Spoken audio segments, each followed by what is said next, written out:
En rappelant que les discutants auront la parole au fur et à mesure, bien entendu, pour discuter ce qui sera dit, prolonger la réflexion. On sait très bien que la thématique du jour intéresse également l'autorité de régulation des télécommunications et des postes. Et j'en profite pour remercier le directeur général du régulateur, évidemment l'ensemble de ses collaborateurs qui jouent chaque fois le jeu quand il s'agit de parler des télécoms, parce que ce n'est pas très évident. Ce n'est pas très évident de faire un panel en ne recevant pas l'ensemble des acteurs. Journalistiquement, ce ne serait pas très pertinent et que la RTP joue le jeu avec parfois des questions très sensibles, mais quand même, elle est là. Aujourd'hui, pour remercier Moran Kairé, Khadijatou Touredia de la RTP et Mana Edara qui sont sur ce panel pour nous suivre, sans oublier bien entendu le régulateur en chef comme nous.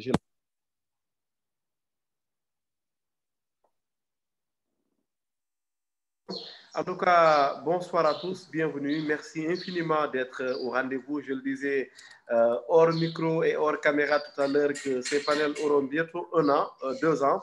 Et comme toujours, ça fait plaisir de réunir les acteurs et puis de mettre sur la table les grosses problématiques parce que je reste convaincu qu'il faut qu'on en débatte, qu'il faut qu'on en parle.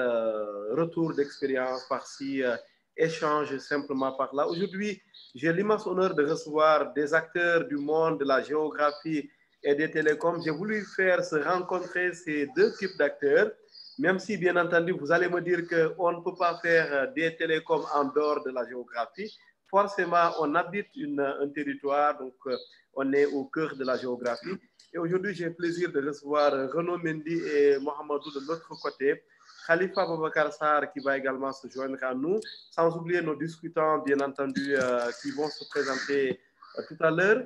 Aujourd'hui, donc, nous allons parler de télécom et de géographie. Je ne vais pas m'aventurer plus longuement que cela parce que Renaud Mendy, bien sûr, est avec nous aujourd'hui à qui nous allons donner la parole en premier. Je ne me ferai pas son porte-parole parce qu'il est là. Bonsoir Renaud Mendy. Renaud Mendy, bonsoir. Ousmane. Bonsoir Ousmane, bonsoir tout le monde. Merci de vous joindre à nous. Nous allons donc pendant 1h30, donc très rapidement, échanger avec vous autour de ce que vous faites au Sénégal actuellement. Vous êtes en France avec ce pont un peu au départ, vous êtes un peu spécialisé dans tout ce qui est génie civil. Aujourd'hui, vous êtes dans les télécoms. Très rapidement, comment expliquer un peu cette transition? Comme ça, on rentre de plein pied dans le panel. D'accord, très bien, très bien. Je pense que ce serait intéressant, Ousmane, oui. Déjà pour cette opportunité de nous donner l'occasion aujourd'hui d'échanger autour d'un certain nombre de thématiques donc, qui nous tient à cœur en soi. Quand on parle de télécom, quand on parle des sujets, je pense que c'est les sujets de développement qui peuvent aujourd'hui interpeller tout acteur. Donc, mes fois, je résumerai un petit peu ce parcours qui est assez, on va dire, atypique, partant du génie civil vers les télécoms, en disant simplement, pour moi, c'est l'ordre naturel des choses. Et c'est juste dans cette réflexion personnelle de stratégie que j'avais jugé nécessaire, malgré une formation de génie civil, oui. d'essayer tant bien que mal de porter des sujets de développement qui sont de l'Afrique. Donc, c'est dans cette démarche et cette recherche innovante de métiers porteurs que j'ai rencontré, on va dire, la fibre optique. Et après un certain nombre d'années d'exercice en France, j'avais jugé nécessaire de revenir pour porter ce sujet sur expérience, on va dire, locale. Ceci en essayant de mettre en place une équipe à travers un bureau d'études aujourd'hui implanté au Maris, qu'on appelle Télophase, qui œuvre dans tout ce qui est questions relatives à des études techniques de déploiement de fibre optique, en s'appuyant bien entendu sur des expertises et typiquement émanant d'une expérience notable en France. Oui, et pourquoi le choix des télécoms après? Pourquoi les télécoms après? Alors, le choix des télécoms, Ousmane, j'ai envie de dire, ce n'est pas un choix par défaut. Alors, je pense que la manière la plus simple aujourd'hui d'étayer ce choix, c'est de vous expliquer un petit peu mon parcours. Alors, étant jeune Sénégalais, ayant eu ma formation de base au Sénégal, au lycée Limamoulaye, après le bac, comme tant de Sénégalais, tant de jeunes, on a tous aspiration très souvent à aller un petit peu s'expatrier ou aller suivre des formations, ne serait-ce que pour étayer et renforcer nos compétences à l'étranger. Alors, c'est dans ce cadre que, toujours étant animé par tout ce qui est relatif au métier de technique, j'étais baigné plutôt, on va dire, dans le milieu du génie civil. Alors, après le bac, je suis parti suivre une formation de génie civil. Donc, j'ai passé 2 ans à l'UI dans la vallée, où on va dire, j'ai bénéficié d'une formation classique de travaux publics et de bâtiments. Donc, après mon DUT, toujours dans cette démarche, on va dire, d'étayer et de densifier mon domaine de compétences, donc je me suis orienté un peu sur, bon, on va dire, l'aménagement du territoire plutôt. Donc, on va dire, j'ai eu une formation de génie urbain. Alors, de fil en aiguille, génie urbain, donc au final, j'arrête mes études après un bac plus 4 et derrière pour entrer dans la vie active. Donc, une très belle expérience que j'ai eue dans le domaine du génie civil, sur tout ce qui est travaux publics, ouvrages d'art. Donc, ça, c'était plutôt en 2004. Donc, j'ai travaillé pendant 3 ans dans le génie civil en tant que pilote de chantier dans de vastes programmes immobiliers. Et toujours, j'ai envie de dire, comme beaucoup d'entre nous, on a toujours ce lien avec le pays qui fait que je pense que on a tous envie de revenir un jour pour porter des choses. Alors, moi, dès le départ, mon idée, c'était d'aller faire une formation de génie civil et revenir en quelque sorte au Sénégal et porter des sujets dans les grands projets d'infrastructure. Alors, à l'issue de cette formation, j'avais jugé nécessaire en 2007 déjà de revenir pour venir monter, on va dire, plutôt une structure de génie civil. Très rapidement, je me suis heurté à une certaine réalité. Malheureusement, ma foi, quand on est jeune, on peut être aussi dynamique, plein d'expérience, on va dire de l'expérience significative, parce que 3 ans dans des ouvrages d'art, je pense qu'on peut quand même se réclamer une certaine liste de compétences pour pouvoir développer de l'activité. Malheureusement, une fois que je suis revenu au Sénégal, alors la difficulté que j'ai vraiment heurtée, c'est vraiment l'accompagnement sur l'aspect stratégique, ça c'est clair, mais ce qui m'a fait vraiment défaut, c'est l'accompagnement sur la partie financière. Donc, alors, à part de là, j'ai envie de dire, on traverse une période quand même qui est quand même très, très compliquée parce que psychologiquement, on part de notre pays pour aller se faire former, pour revenir derrière et porter les choses. Malheureusement, c'est un sentiment d'échec, en quelque sorte. Et ce sentiment, j'ai envie de dire, aujourd'hui, c'est un mal pour un bien.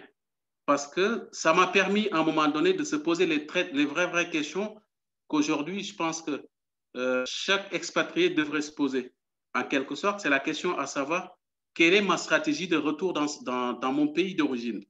Alors, c'est à partir de là que la réflexion s'est posée à se dire qu'est-ce qu'il faut faire à partir du moment où, alors, je n'ai pas les moyens, je ne suis pas issu non plus d'une famille qui pourrait peut-être porter mon projet, je n'ai pas l'accompagnement des structures étatiques ou peut-être même associatives qui pourront, on va dire, à la limite, porter mon projet.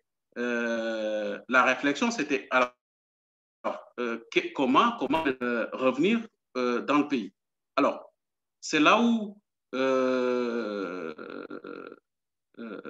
Ousmane, j'ai commencé à réfléchir sur un projet. Et le projet, ce n'était pas forcément de revenir simplement, mais revenir en apportant quoi?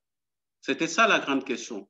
Donc, à partir de là, une documentation quand même relative au métier d'avenir. Je ne vous cache pas, j'étais plus orienté sur tout ce qui est projet plutôt relatif aux métiers qui sont quand même assez très liés au développement durable. Donc, c'est-à-dire tout ce qui est métier solaire en quelque sorte. Et derrière, en regardant toute cette panoplie de métiers qui s'ouvraient, j'ai eu une documentation qui m'orientait à chaque fois sur la fibre optique.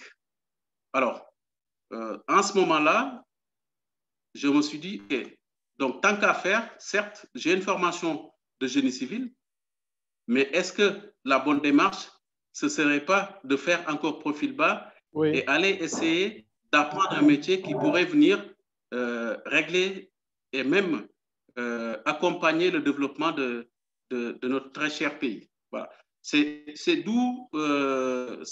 démarche qui m'a, à un moment donné, orienté vers la fibre optique, où, au final, je suis passé par pas forcément une formation classique, mais par une intégration dans un bureau d'études, en acceptant de rentrer par la plus petite porte, on va dire, en acceptant aussi de prendre la plus petite marche et puis de faire mes preuves pour non seulement apprendre le métier, oui, ça c'est déjà une chose, mais on va dire tous les éléments de process qui permettent de pouvoir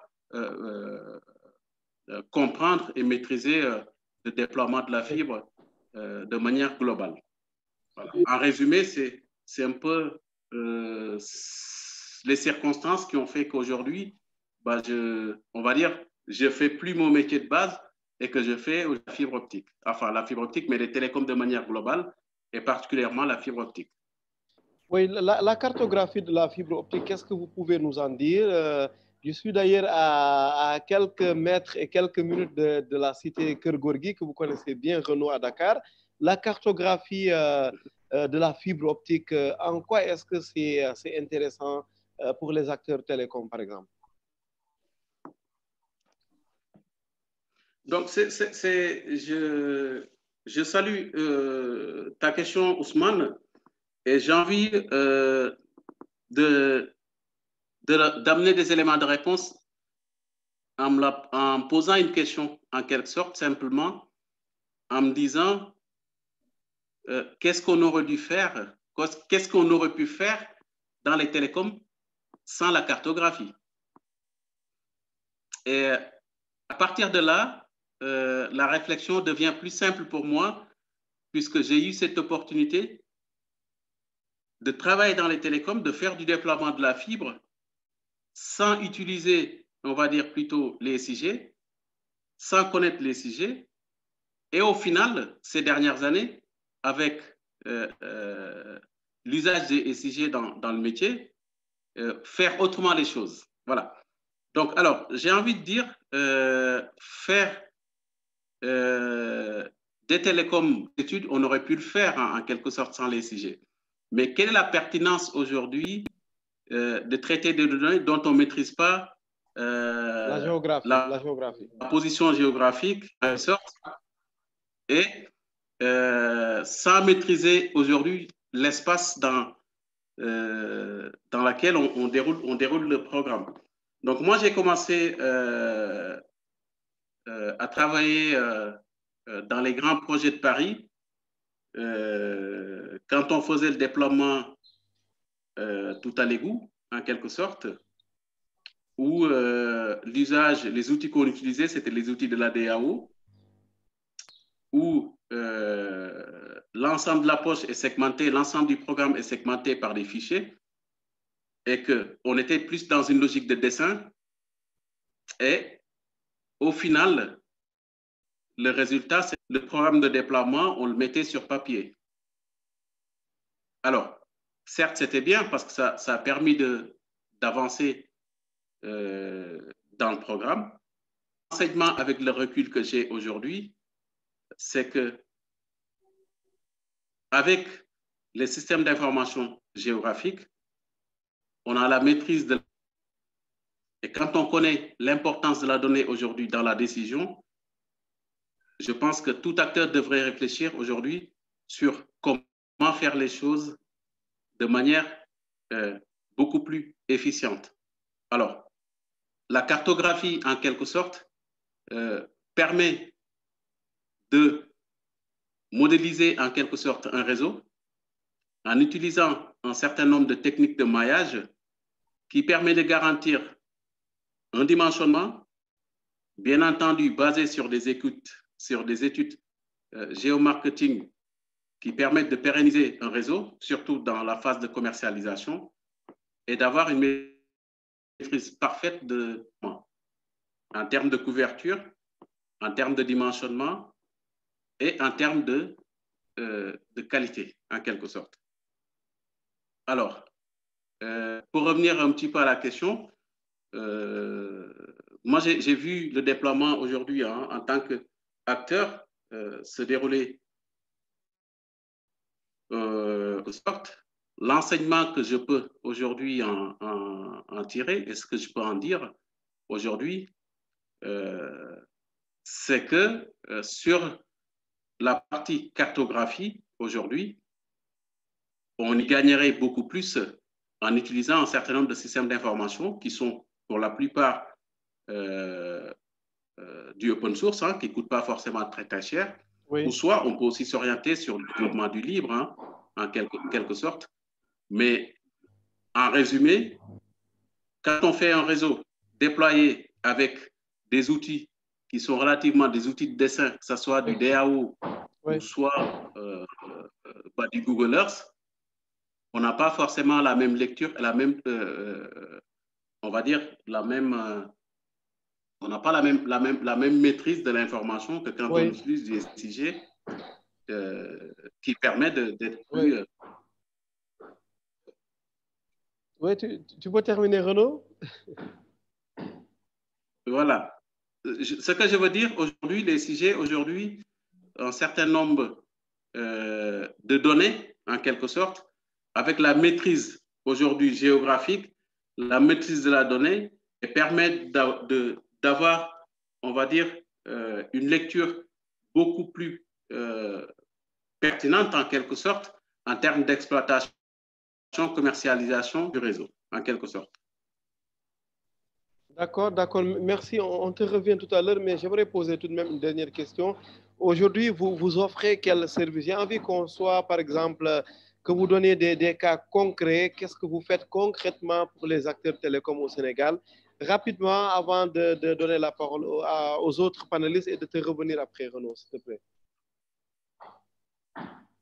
D'accord, très bien. Donc, pour répondre à cette question, je prends juste les phases les plus importantes d'un déploiement, c'est-à-dire la faisabilité, la conception, la réalisation et l'exploitation. Donc, aujourd'hui, nous, en phase faisabilité, on développe des produits de géomarketing qui permet simplement, alors, par un simple recueil des données terrain via des tablettes numériques, d'avoir une maîtrise du nombre de foyers potentiellement raccordables dans une zone bien déterminée. Ceci en s'assurant de l'intégration des éléments et, on va dire, des données socio-économiques pour pouvoir dire le déploiement dans telle zone peut être rentable à telle ou telle hauteur. Donc ça, on développe simplement, des fois on utilise du QField, en quelque sorte, qui sont des dérivés des outils de la géomatique comme QGIS. On fait du développement libre sur des tablettes en interne pour pouvoir le faire. Alors, en phase conception, ce qu'on propose aujourd'hui, très, très souvent aussi, c'est une création d'une de déploiement qui est très souvent basé sur du développement PostGIS, Postgre avec PGAdmin, bien entendu avec des interfaces graphiques qui permettent de pouvoir faire tout le maillage du réseau et de pouvoir aussi sortir tout ce qui est plan de déroulage et réalisation de manière automatique. Alors, dans la phase conception, ça c'est ce qu'on propose très très souvent et éventuellement dans toute cette logique de faire de la prestation clé en main. Sur cette partie de déploiement, on développe aussi des outils qui permettent de faire toute la partie suivi avec la gestion des tâches. C'est-à-dire un technicien sur le terrain, il n'a plus besoin d'embarquer des plans papier. Il a sa tablette. Dans sa tablette, il a les points de les ateliers de production. Chaque atelier de production réalisé sur le terrain, l'information est remontée aussitôt de manière instantanée, qui est synchronisée sur la base mère et qui permet non seulement d'avoir un suivi instantané des équipes de terrain sur le déploiement de ce qui se passe. Alors, une fois le déploiement est réalisé, la structure aussi Télophase propose tout un tas de solutions d'intégration avec de la création même de systèmes d'information géographique qui permet de centraliser les zones de couverture, de pouvoir définir l'éligibilité en quelque sorte de chaque foyer et derrière, qui permet aussi de pouvoir mettre en place des docks d'exploitation pour une commercialisation assez efficace. Et derrière, l'autre aspect aujourd'hui à travers aujourd'hui les développements qu'on réalise en interne, c'est tout ce qui est géoréférencement du réseau, puisque la maîtrise du patrimoine est assez important aussi, surtout dans la pérennisation et dans la vie du réseau en quelque sorte. Voilà. Merci beaucoup Renaud. On te revient tout à l'heure, bien entendu. Là, j'ai envie de donner la parole. On revient aussi à Mohamedou et à Moran, à Manel Fall, coordinateur du DF2 Sud. Alors, Renaud a parlé de travaux de génie civil et là derrière, il y a un monsieur qui m'embête avec son marteau depuis tout à l'heure, depuis le début bizarrement de ce panel avec un timing tellement curieux. Alors, Manel, très rapidement, en quoi est-ce que ces nouveaux outils liés au système d'information géographique aident à une meilleure gestion des télécoms, surtout pour vous qui vous appelez Fonds de développement universel des télécoms? Comment les outils géographiques permettent en un temps donné de savoir qu'est-ce qui a été peut-être bien maillé comme infrastructure télécom, quelles sont les zones qui ne l'ont pas été, et puis à partir de là, essayer de combler un peu le vide?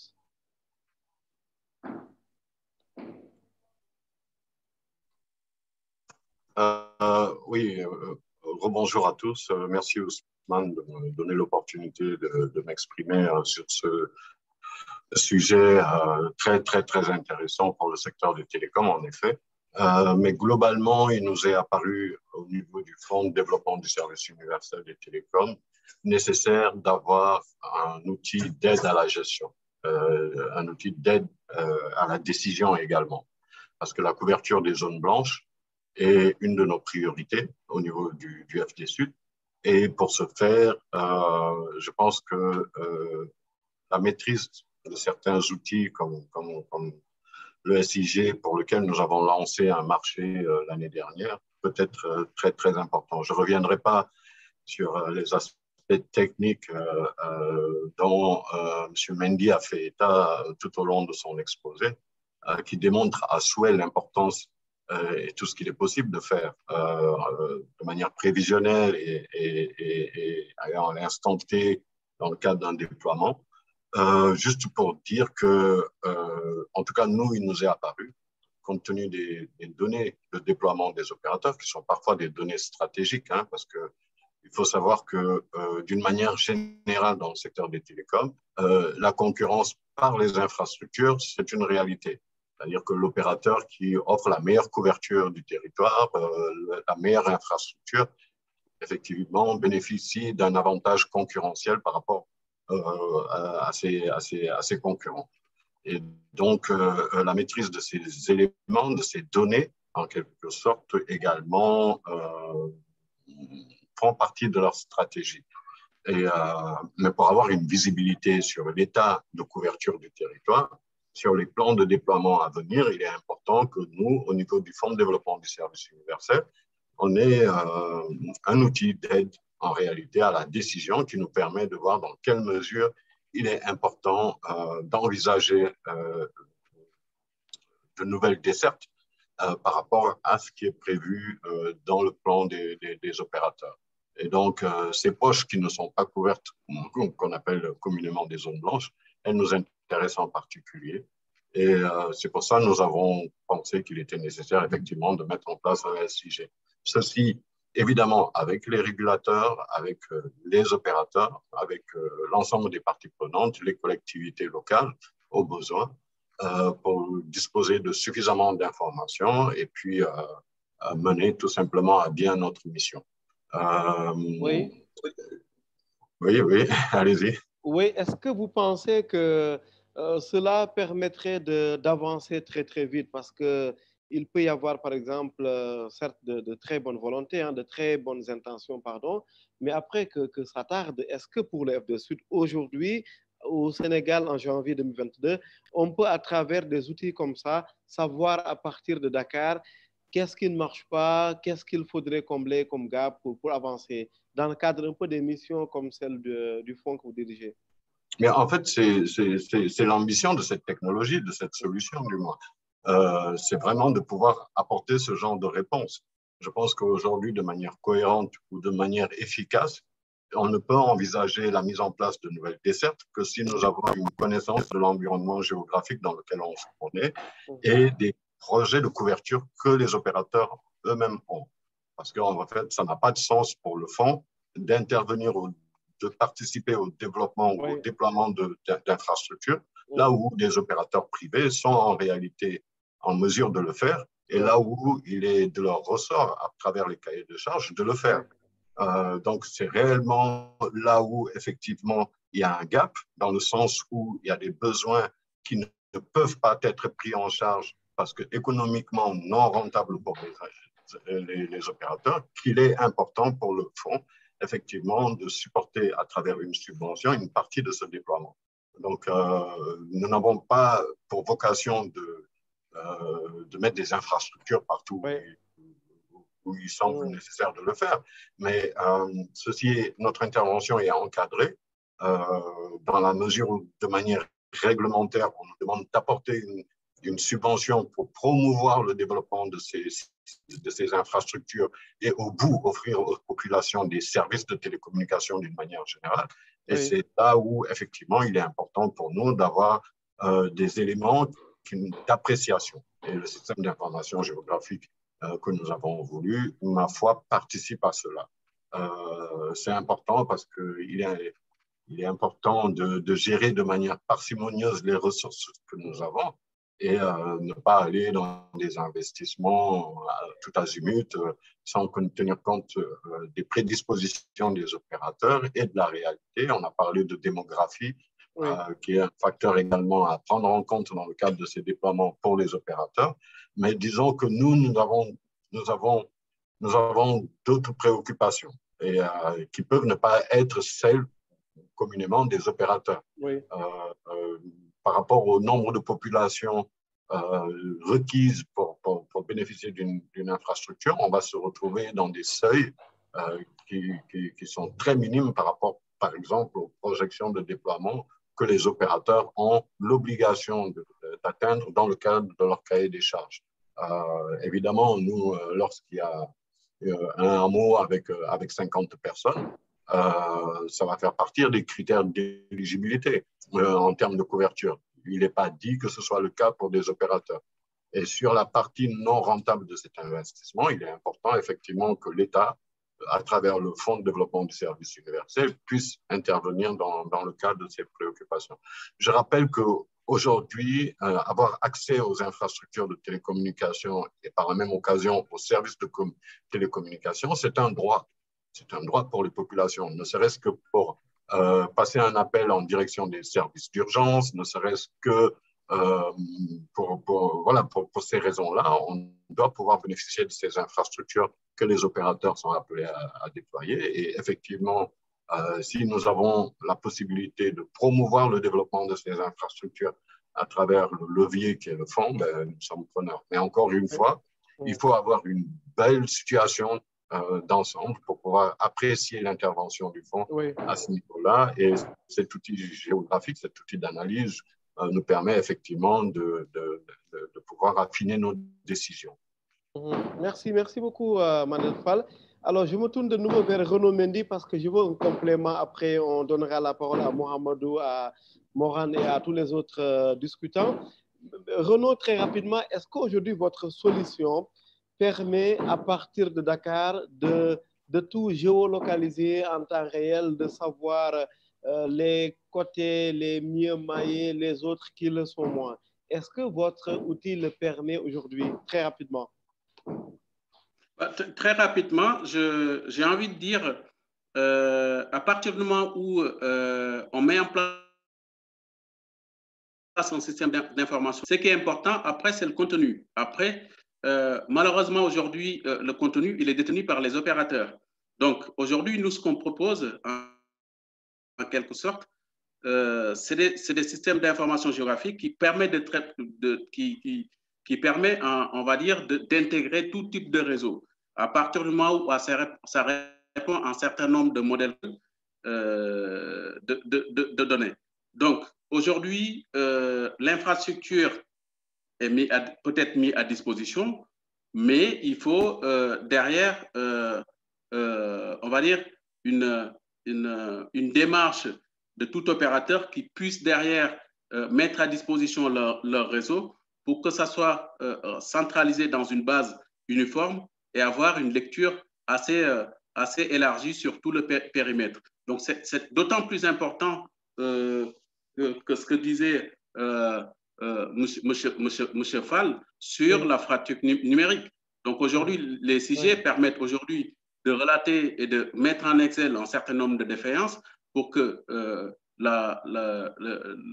on va dire, les acteurs publics puissent prendre à bras le corps ces problématiques, parce que c'est un droit universel en quelque sorte, et que derrière, qu'ils puissent homogénéiser un petit peu la couverture et, via on va dire, des leviers et des démarches incitatives vis-à-vis des opérateurs pour que chaque personne du territoire puisse jouir de son plein droit d'avoir du débit, comme il est aussi dans le plein droit d'avoir de l'eau, de l'électricité en soi, en effet.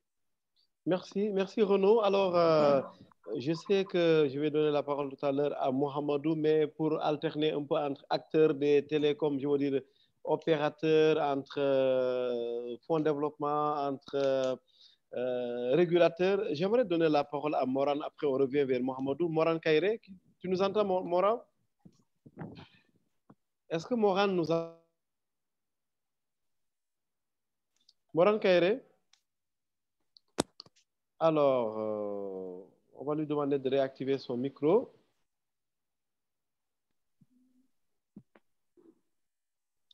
Est-ce que Moran Kairé nous entend? En attendant qu'il nous revienne, comme ça je vais en profiter pour sanctionner le régulateur. Je taquine un peu.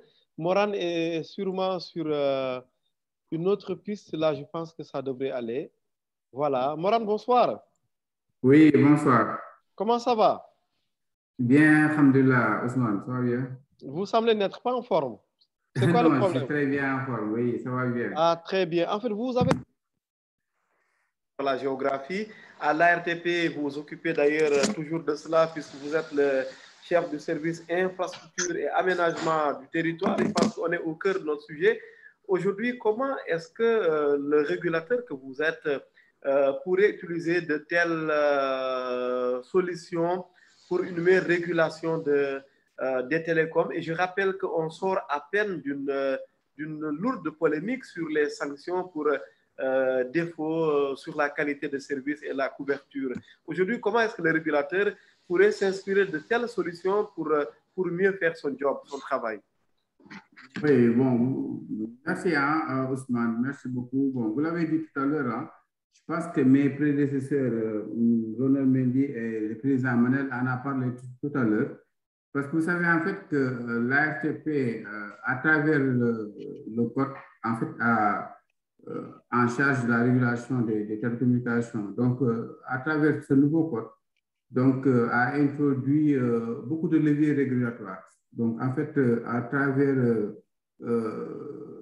déjà en permettant la mise en œuvre du dégroupage, le partage des infrastructures, la portabilité des numéros, et en plus du roaming national et du rensharing et de la mutualisation. Donc, l'ARTP détient beaucoup de leviers régulatoires qu'il peut utiliser en fait pour contribuer à la réduction des coûts ou bien à l'augmentation de la concurrence ou bien à favoriser l'arrivée de nouveaux acteurs.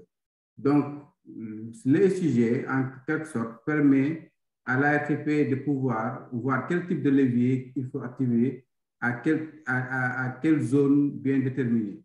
Donc, et tout ça, c'est à travers une évaluation et un nivellement du niveau de déploiement des infrastructures ou bien des antennes. Bon, quand on parle d'infrastructures, ce soit la fibre, c'est les antennes, c'est toutes sortes d'équipements qui permettent à l'opérateur en fait, de bien mailler le territoire. Donc, en quelque sorte, c'est ça. Donc l'ARTP, à travers le sujet, permet d'avoir une meilleure visibilité, à travers le sujet, a une meilleure visibilité en fait, sur le niveau de déploiement des infrastructures de télécommunications ainsi que des services associés. Donc, tout à l'heure, le président Manel l'a dit. En même temps, nous qui sommes chargés de fournir en quelque sorte les zones dites éligibles au service universel, ça nous permet aujourd'hui de mieux identifier ces zones dites zones blanches afin de pouvoir avoir des inputs au FDSUD. Oui. Est-ce que l'application ARTP Sama Réseau, est-ce que ça rentre un peu dans ce cadre? Bon, ARTP Sama Réseau, c'est un peu dans ce cadre, mais ça va un peu plus, bon, je ne dirais pas un peu plus loin, mais c'est un peu plus côté qualité de service. Aujourd'hui, ARTP Sama Réseau permet à l'utilisateur de pouvoir, à travers là où il se trouve, de pouvoir remonter les dysfonctionnements qui existent sur le réseau. Mohan? Les dysfonctionnements. Mohan, oui. Les dysfonctionnements qui existent sur le réseau. C'est-à-dire qu'aujourd'hui, à travers l'application ARTP Sama Réseau, l'utilisateur, en fait, peut, à travers l'application, envoyer des données sur sa connexion ou bien sur son, comment dirais-je, sur sa connexion ou bien sur son appel, etc. Et le rapport qu'il envoie donne sa position géographique, parce qu'il y a les coordonnées géographiques qui viennent avec. Et nous, quand on reçoit ces données, ça nous permet de savoir exactement là où se situe la personne qui envoie ces données. Et éventuellement, étant donné que nous avons un peu le positionnement des BTS, de pouvoir savoir à peu près là où il y a le problème. Donc, ça nous permet non seulement d'être plus efficace en matière de traitement des données là qu'on peut considérer comme des plaintes, et ça permettra aussi à l'opérateur qui va recevoir ces rapports-là de traiter plus facilement, de régler plus facilement le problème. Donc, ARTP Sama Réseau, c'est en quelque sorte un outil qui permet un peu à tous les utilisateurs de pouvoir remonter un peu tous les dysfonctionnements, soit sur les appels, soit sur leur connexion, en termes de débit, en termes de qualité, directement à l'ARTP. Bon, merci. Il y a une autre application qu'on a eu à développer. Il s'agit comment dirais-je, il s'agit de Sunucarto. Donc, Sunucarto qui est disponible sur le site web de l'ARTP, sur lequel nous avons répertorié la situation de toutes les antennes BTS, radio, de toutes les antennes radio, etc. Et toutes les technologies, 2G, 3G, 4G, et surtout tout le territoire national. Donc, ça permet aujourd'hui de pouvoir voir un peu comment les antennes se sont déployées au niveau national et bon, aussi de pouvoir savoir aussi les zones où il y a moins d'antennes les zones aussi où il n'y a pas tel réseau. Par exemple, si vous allez aujourd'hui, vous voulez aller par exemple je veux dire un peu vers le sud, etc. Oui. Vous pouvez savoir si là-bas il y a la 4G ou bien si là-bas il y a la 3G, etc. Parce qu'à travers le carton, vous pouvez directement savoir quel type de technologie est disponible. Oui. Merci beaucoup. Mohamed Lamine? Oui, merci beaucoup, Cheikh Ousmane. Bienvenue. Un regard un peu sur ce qui a été dit en partant un peu de votre domaine de prédilection que l'on connaît bien entendu en lien avec les sciences spatiales. Qu'est-ce que vous pouvez nous dire de la problématique du jour en complément de ce qui a été dit précédemment? Merci beaucoup, M.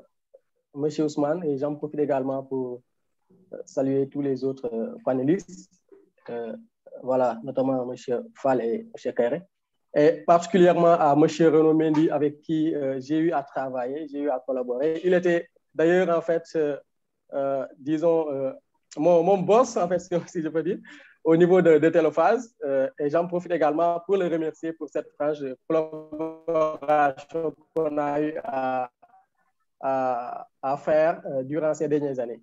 Et voilà, Cheikh Ousmane, moi je suis économiste, environnementaliste, mais également géomaticien. C'est peut-être la raison pour laquelle, en fait, M. Sarr, également, que je profite pour remercier également, qui m'a donné également la possibilité de participer à ce panel qui est très, très intéressant parce qu'on parle des systèmes d'information géographique.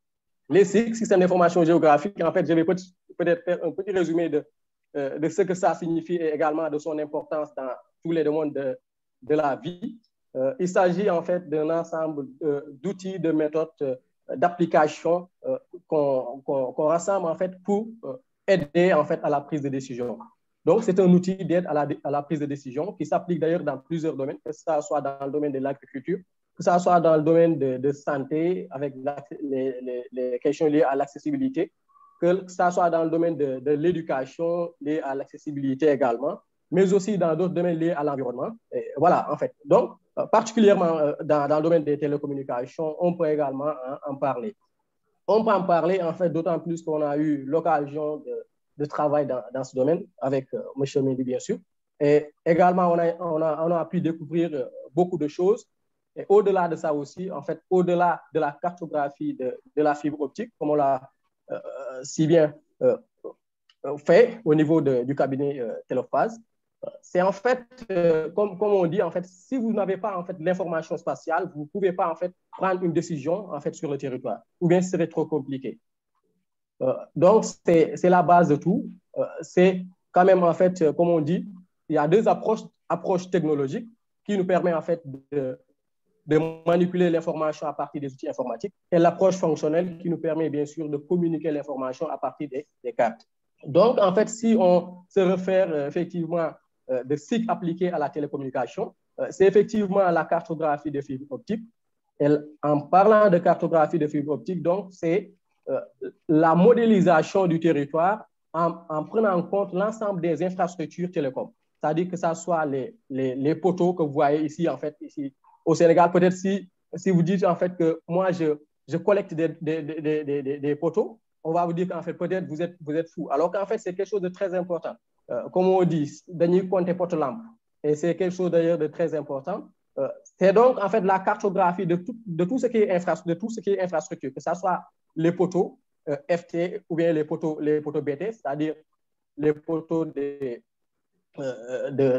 ici, si on parle de Sénégal, ce sont les poteaux de Sénélec. C'est aussi en fait la cartographie de tout ce qui est réseau, que ce soit les câbles télécom, bien en fait les câbles en fait qui sont les câbles BT, c'est-à-dire les câbles du réseau électrique, disons. Donc en fait, ça vous permet d'avoir un aperçu sur ce qui existe d'ailleurs. Et pour pouvoir en fait peut-être faire d'autres raccordements, ça permet donc de prendre une décision à quelle distance. Parce qu'en fait, si on n'a pas l'information spatiale et on nous dit qu'en fait, il faut faire le raccordement entre la maison A et la maison B, ou bien la maison A et la maison Z, sans les systèmes d'information géographique, on ne peut pas avoir la distance exacte ou bien le linéaire exact qui est nécessaire, je suppose en fait. qui est nécessaire pour raccorder ces deux bâtis. Donc, en fait, ça vous permet donc d'avoir l'information exacte avec beaucoup plus de précision. Donc, au-delà de ça, ça vous permet d'avoir également le nombre de clients qui sont raccordés, c'est-à-dire si vous avez également besoin de faire d'autres raccordements, quel est le coût? En fait, parce que si on a l'infrastructure, on peut bien sûr en fait déterminer le coût en fait de ce raccordement. Il y a aussi d'autres approches, en fait, si on parle toujours de télécommunication, l'aspect lié à la proximité. Peut-être, en fait, si on aurait le temps, on allait faire peut-être une petite démonstration avec les outils. Voilà, en fait. Allez-y. J'essaie de partager l'écran juste pour peut-être vous. Allez-y, c'est bon, je permets le partage. Allez-y.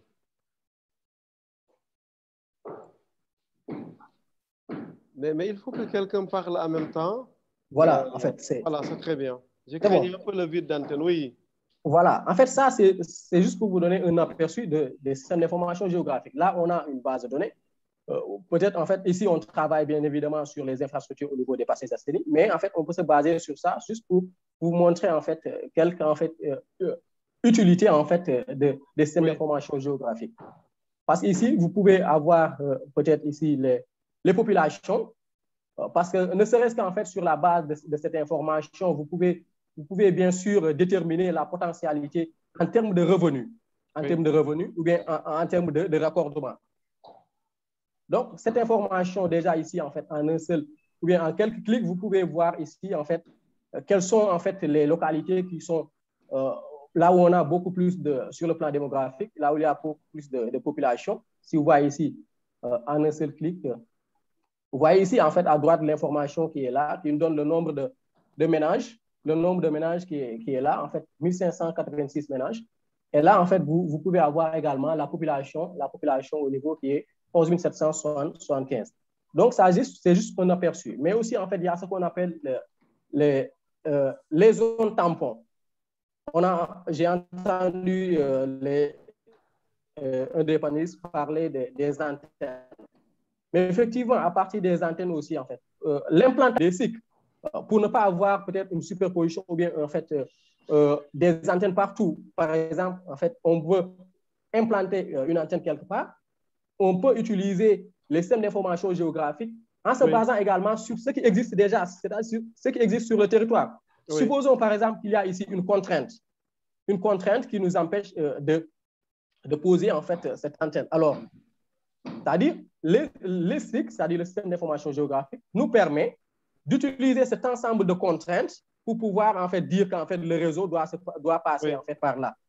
Donc, ça aussi, c'est un élément à prendre en compte. Mais en plus de cette antenne, il faut également penser à quoi? Parce que ce n'est pas forcément qu'il y a l'antenne qui est disponible, que forcément, en fait, la population ou bien, en fait, la personne qui est juste peut-être à 200 ou 300 mètres a effectivement, en fait, un niveau de connexion ou bien un niveau de réseau très élevé. Ça aussi, en fait, peut-être, ça peut dépendre également des niveaux, en fait, d'altitude, parce qu'en fait, même ici, quelque part, à l'unité 19, vous pouvez, en fait, voir qu'en fait, il y a, pour certains réseaux, il y a une très grande, en fait, vous pouvez aller là-bas et que vous n'avez pas de réseau. Donc, en fait, à travers ça aussi, en fait, il pourrait y avoir peut-être quelques enquêtes par rapport à ça. Et au cours de ces enquêtes aussi, en fait, essayer de faire la géolocalisation des zones qui n'ont pas accès et essayer de faire une extrapolation pour voir quelles sont les zones qui sont dotées d'un réseau qui est satisfaisant, ou bien en fait qui ne sont pas, en fait, disons, au niveau de réseau, disons, élevé, moyen ou bien faible. Donc tout ça, ce sont des aspects à prendre en compte.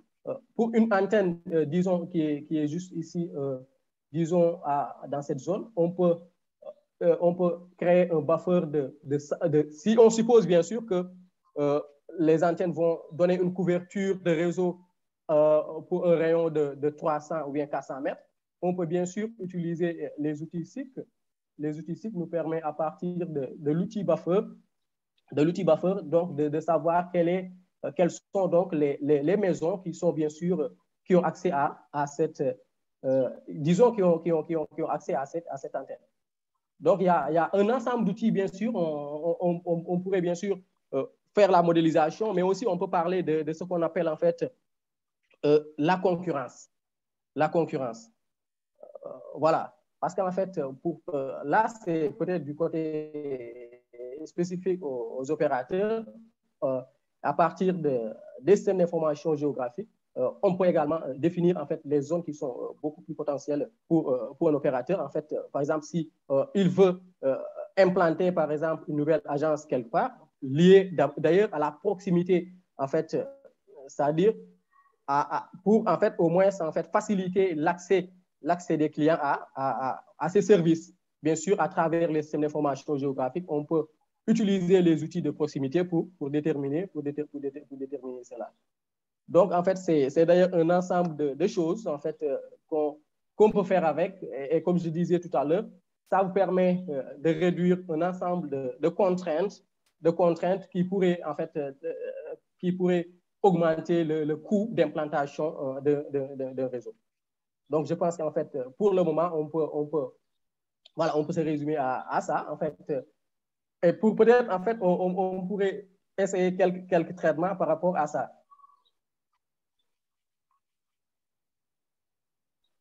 Cher Ousmane. Pardon, merci. Merci, Voilà. merci Morane. Morane aura la parole plus tard parce qu'il demandait d'ailleurs à l'apprendre. Merci Mohamed Lamine pour ces démonstrations. Tout à l'heure, on reviendra aussi vers Renaud Mendy parce que j'ai envie de lui demander de nous faire rêver quand on parle de SIG dans les télécoms au Sénégal. Alors, Khalifa Aboubacar Sarr lève la main, on va lui donner la parole. Khalifa, voilà, on lui ouvre le micro. Khalifa, bonsoir et bienvenue.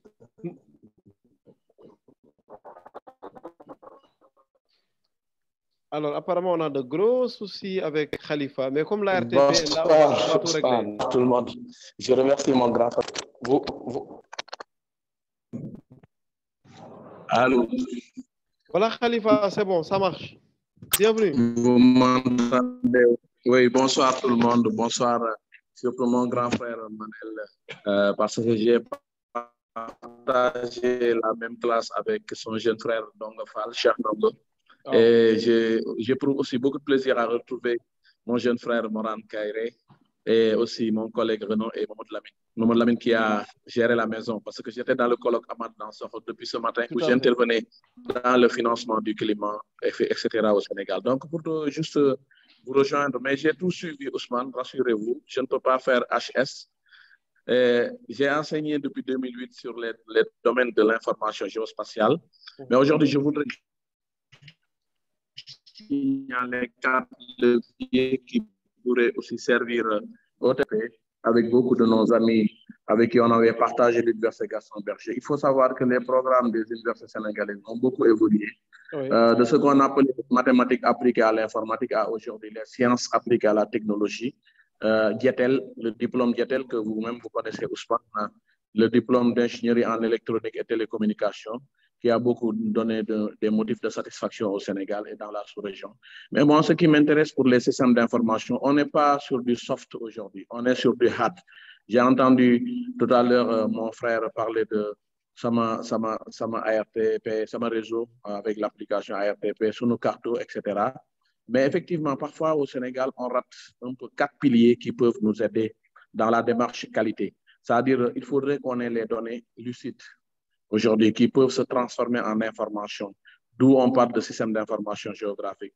Et effectivement, après, on a une connaissance de ce qu'on fait. Et après la connaissance, on a la compétence. Donc, les 4 leviers, données, information, connaissance, compétence, rejoignent ce qu'on appelle les phases de conception de données géospatiales. Tout à l'heure, quand Renaud a parlé de l'idée et aussi ça. Aujourd'hui, il est important au niveau de la RTP ou bien au niveau des opérateurs pour là et juguler un peu les soucis de réseau. On peut en assurer parce qu'il y a un opérateur de la place il y a quelques années, je leur avais vendu quelques limites de communes parce que c'est des limites sur lesquelles on a travaillé avec des recoupements d'imagerie satellitale. Ils avaient des difficultés à savoir quelles sont les limites entre Latmingué et Kaolack, les limites entre Gandon et Saint-Louis, entre Guédila et Louga. Et ceci, c'est dans les cadres de modèles numériques de terrain orientés. Nous faisons aujourd'hui du réseau orienté. Au Mariste, on a des équipes qui font carrément de la cartographie du réseau orienté. Je crois même on a récemment soumis, ces années passées, notre dossier technique à l'ADIE, au FD Sud. Mais on n'est pas pressé. Ce n'est pas que souvent vous ne gagnez pas directement un marché que vous ne devez pas participer à la construction de la nation.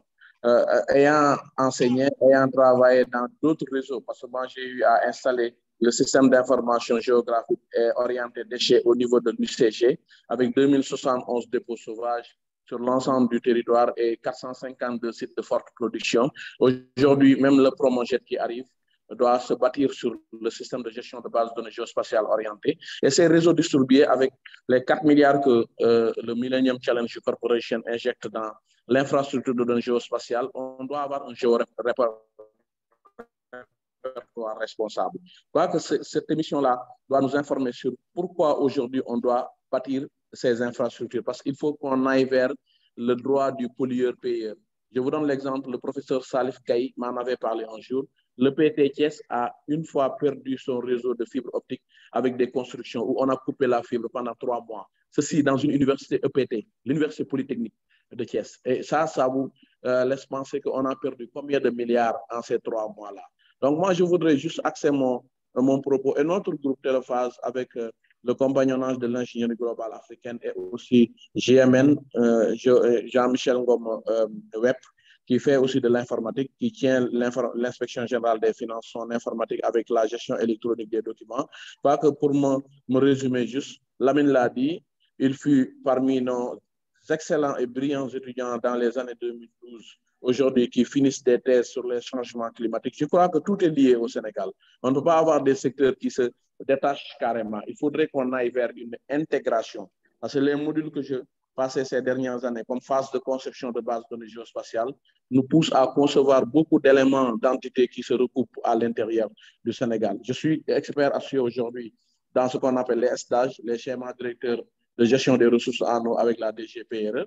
Récemment aussi, la vérification, ou bien même la révision de la loi sur la voirie et le réseau classé de 17 628 km, où effectivement, même si c'est des tracés qui suivent le KMS 3 ou autre, on doit avoir le tirage de la fibre en bas et les fenêtres de tirage, etc. Tout doit être géoréférencé et c'est des données sectorielles qui doivent être mises à disposition de l'État sénégalais. Quand on finance par un ministère, ce ministère-là, le budget, c'est un budget consolidé. Nul n'a le monopole des données dans un pays. Mais il y a le droit du donné. Il y a des données qu'on ne peut pas partager parce qu'il y a de la propriété derrière, il y a de la sensibilité, comme aujourd'hui ce qui se fait avec les 136 communes, où on aura partout des centres fiscaux au niveau de ces communes-là du Sénégal et la RTP, les autres, FTC, tout le monde va en bénéficier. C'est le PROCASEF que tout le monde connaît, où nous travaillons dessus avec d'autres organisations pour le moment. Voilà. Merci Khalifa. Merci beaucoup pour cette incursion qu'on apprécie énormément pour le complément. J'aimerais, avant de redonner la parole à Renaud Mendy, passer par Manel Fall. Qu'est-ce une première réaction peut-être à ce qui était dit après lui? Manel, coordonnateur du FD Sud.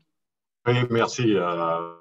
Écoute, moi je comprends un peu tout ce qui est évoqué là et j'avoue que nous en sommes très convaincus au niveau du Fonds de développement du service universel des télécoms.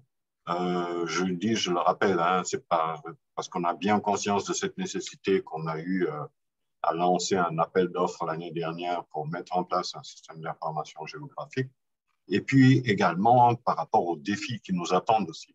Je pense qu'aujourd'hui, lorsque l'État met en place des dispositions réglementaires pour amener les opérateurs à de la mutualisation, à du partage d'infrastructures pour une optimisation des coûts des CAPEX, je pense que pour rendre effectivement les services plus abordables également, hein, je pense que ça a du sens dans les outils à mettre en place, effectivement, d'avoir recours à ce système d'information géographique, à ce système. C'est peut-être pas la panacée non plus, et il n'existe pas simplement un type de système d'information géographique. Je pense qu'il peut en avoir de différentes sortes, comme on a eu à voir, par rapport à ces infrastructures importantes aujourd'hui. Et au-delà, je pense que le secteur des télécommunications, les infrastructures de télécommunications, et je pense que vous m'entendez. J'ai un signal qui me dit que ma connexion est faible et instable du moins. Voilà, je pense que du point de vue stratégique,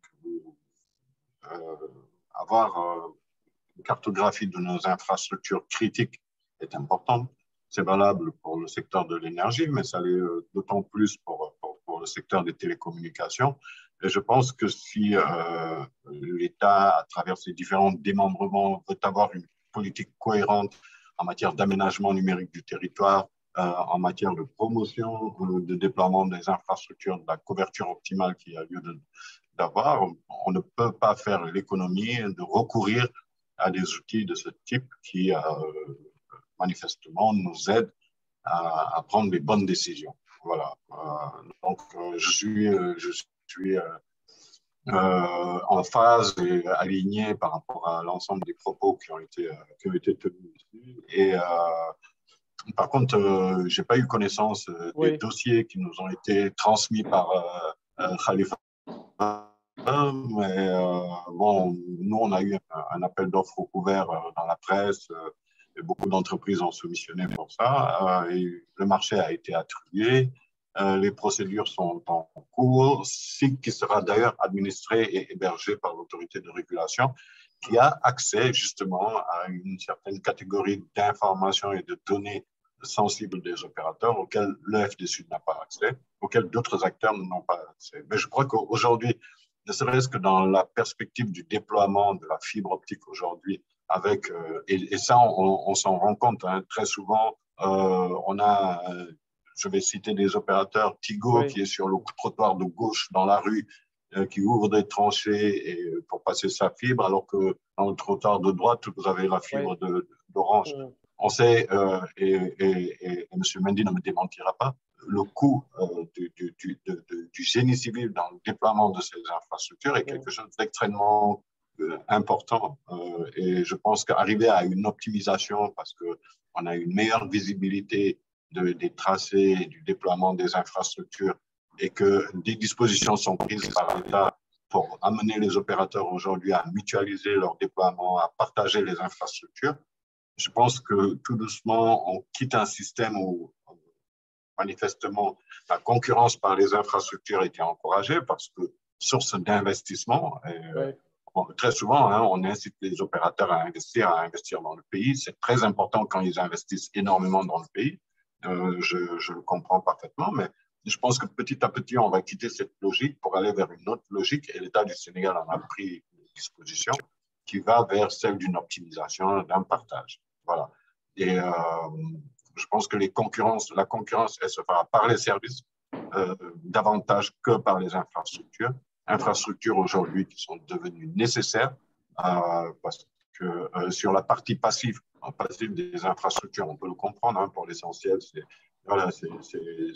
des pylônes, du génie civil, c'est de l'énergie.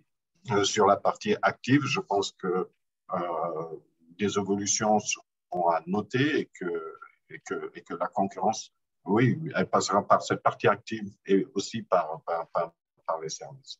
Donc aujourd'hui, en tout cas, nous, en tant qu'acteurs de services universels, ce qui nous importe, c'est effectivement de mettre les ressources nécessaires à disposition pour aller vers une optimisation des coûts, une réduction des CAPEX, pour rendre les services abordables. Il n'est pas simplement question d'amener les infrastructures et les services de télécommunication auprès des populations. Il faut encore que ce soit accessible et abordable pour l'essentiel de nos populations. Et l'abordabilité des tarifs, je pense que pour atteindre cet objectif qui nous est assigné, en tout cas au niveau du Fonds de développement du service universel sur l'abordabilité des tarifs, on ne peut en partie y arriver que si au départ, en amont, donc dans la mise en place des infrastructures, il y a une optimisation qui est faite ou en tout cas une réduction assez conséquente des CAPEX. Ça passe par une mutualisation, ça passe par le partage et des politiques plus cohérentes. Il y a un des acteurs du secteur qui souvent intervient, hein, c'est les collectivités locales. Les collectivités locales, on est tous conscients qu'il y a une grosse problématique dans la contrepartie qu'ils perçoivent du déploiement des infrastructures par rapport aux droits de passage, par rapport aux servitudes, etc., sur les voiries communales, ce qui est communal, qui n'est pas communal.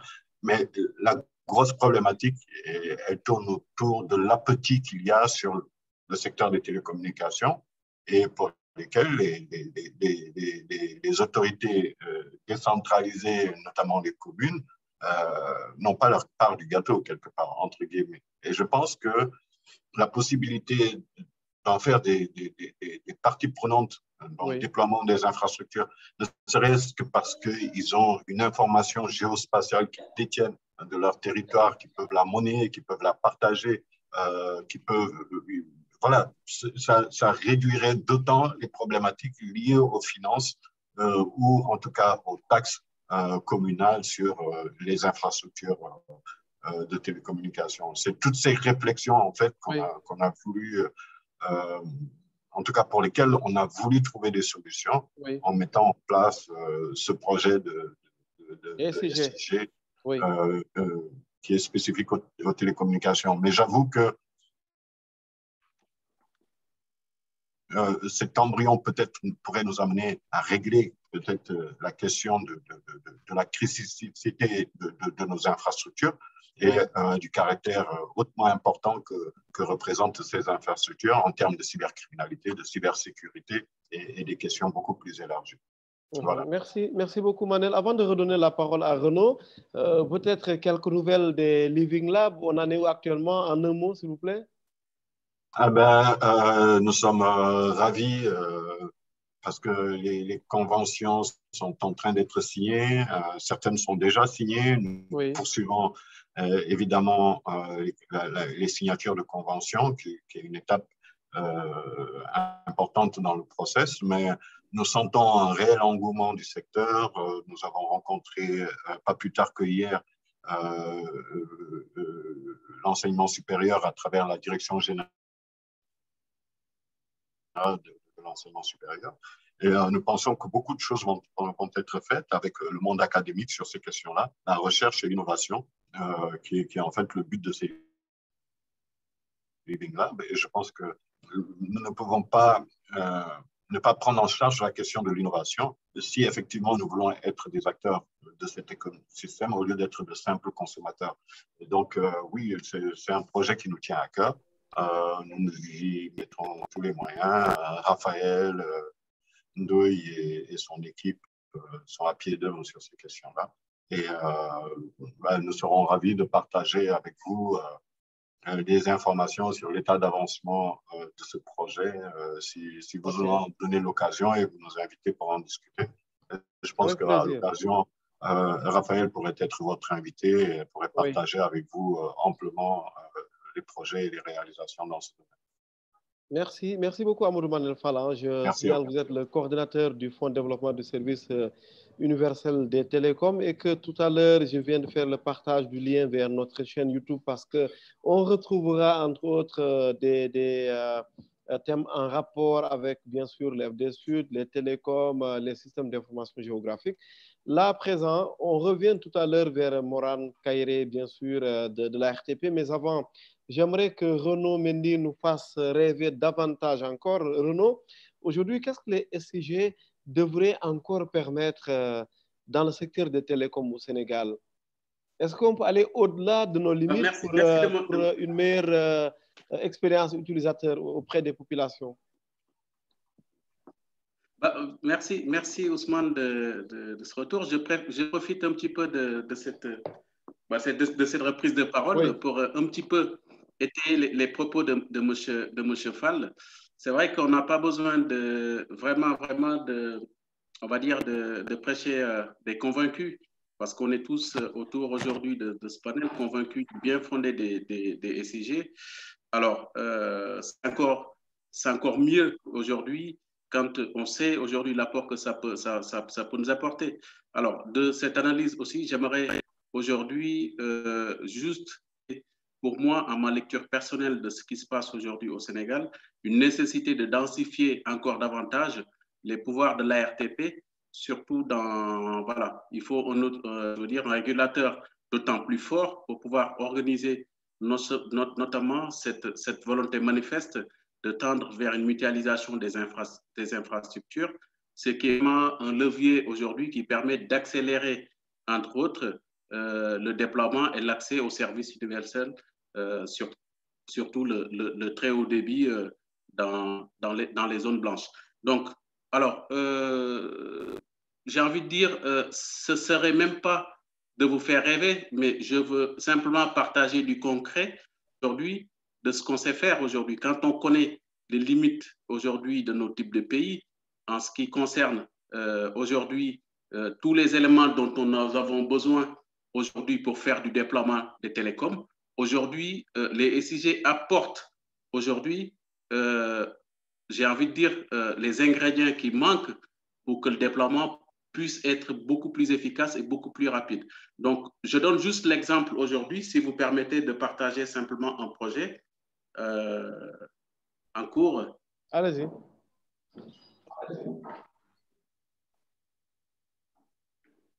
Donc, juste un exemple aujourd'hui de ce qu'on fait aujourd'hui. Après l'état des cadastres, du cadastre dans nos pays, avec, on va dire, l'évolution de l'urbanisme, on sait dans nos types de pays comment on construit, en quelque sorte. Hein, très souvent, on est malheureusement cadastral, date d'une certaine période, et quand on va sur le terrain, on n'a pas forcément, on va dire, des données qui sont actualisées. Ce qu'on arrive à faire aujourd'hui dans le cadre des projets de déploiement, aujourd'hui, via des images satellitaires, aujourd'hui qui sont plus récents, je les affiche là par exemple, aujourd'hui, via des levées de drones ou de l'acquisition de l'image satellitaire, à faire des extractions et à compléter un cadastre pour simplement qu'il n'y ait pas d'oubli ni de foyer, en quelque sorte, qui serait laissé pour compte. À partir de là, qu'est-ce qu'on arrive à faire aujourd'hui avec le SIG? J'enlève un peu le cadastre pour que ça soit plus digeste parce que c'est un peu lourd. On arrive à relever tous les foyers qui sont potentiellement raccordables en les affectant un certain nombre de données qui sont très, très importantes dans la commercialisation et même dans l'exploitation, non seulement en termes de raccordement, mais juste également aussi pour anticiper les éventuels échecs de raccordement. Quand on sait qu'aujourd'hui, sur le station d'Orange ou sur le réseau de Free, les échecs de raccordement sont au-delà de 30%, ce qui est à un moment donné, on va dire, pour quand même un développement des télécoms tel qu'on l'aspire dans le plan Sénégal très haut débit. Donc, le SIG apporte quand même une réponse aujourd'hui à ces problématiques en permettant d'avoir des données beaucoup plus fiables et derrière de pouvoir faire un maillage de tout le réseau, en quelque sorte, en termes d'infrastructure, c'est ce que je représente plutôt, en quelque sorte. Définir également les poches en termes d'influence, par exemple, une boîtier qui est sur aujourd'hui le poteau de la Sonatel ou le boîtier qui est quand même aujourd'hui implanté dans une chambre, on est en mesure, via des outils SIG, de définir aujourd'hui son niveau de remplissage, d'occupation plutôt, pour savoir que ce boîtier aujourd'hui, est-ce qu'il est en mesure de pouvoir derrière raccorder d'autres maisons ou d'autres qui sont aux alentours en respectant un certain nombre de prescriptions techniques, c'est-à-dire la distance de raccordement, le nombre de fibres qu'il faut envoyer pour chaque bâtiment.